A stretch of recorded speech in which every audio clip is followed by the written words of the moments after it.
Maithili express की शानदार प्रस्तुति।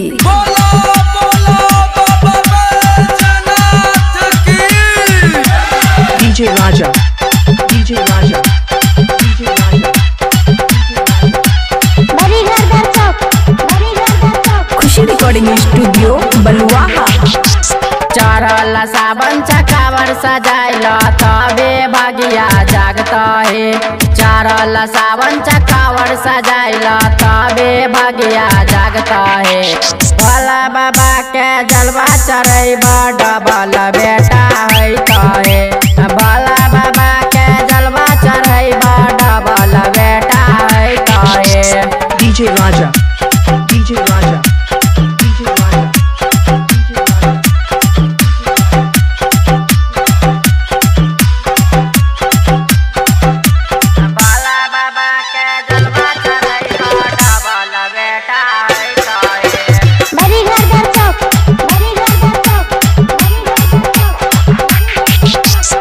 बड़ी नीमन लागे चा भौजी पियरी हे ड्रेस में है तलनमा खिलता गनमा चढ़ते सावन में।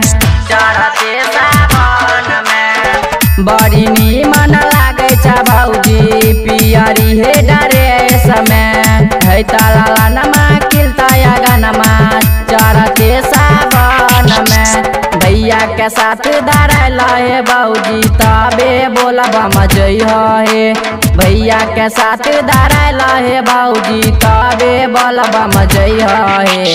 भोला बाबा पर जलवा चढ़ब डबल बेटा है कहे। भोला बाबा पर जलवा चढ़ब डबल बेटा है कहे। डीजे राजा, डीजे राजा।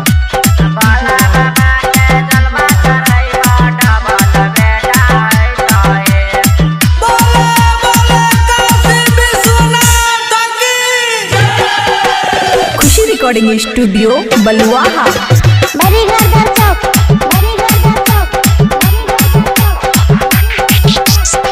पहिला पहिला सुल्तान गजन भैरली जल हे। काने काबर धई का भौजी जय देव घर हे। जय देव घर हे। पहिला पहिला सुल्तान गजन भैरली जल हे। काने काबर धई का भौजी जय देव घर है। बाबा के नाम जपिया है भौजी कोनो दुख न है। बाबा के नाम जपिया है भौजी कोनो दुख न है। भोला बाबा के जलवा चढ़ब डबल बेटा है कहे। भोला बाबा के जलवा चढ़ब डबल बेटा है कहे। डीजे राजा, डीजे राजा, डीजे राजा।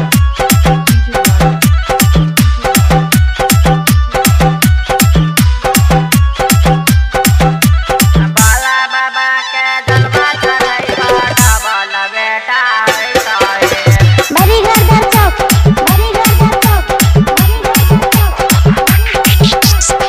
बाबा पर जलवा चढ़ा के करिया दिल से पुकार है।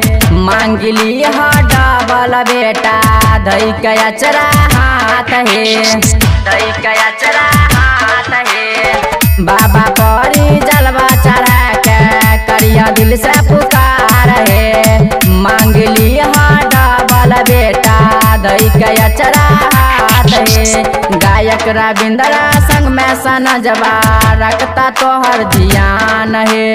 गायक रविंद्र संग में सनजवा रखता तोहर ध्यान है। भोला बाबा के जलवा चढ़ब डबल बेटा है कहे।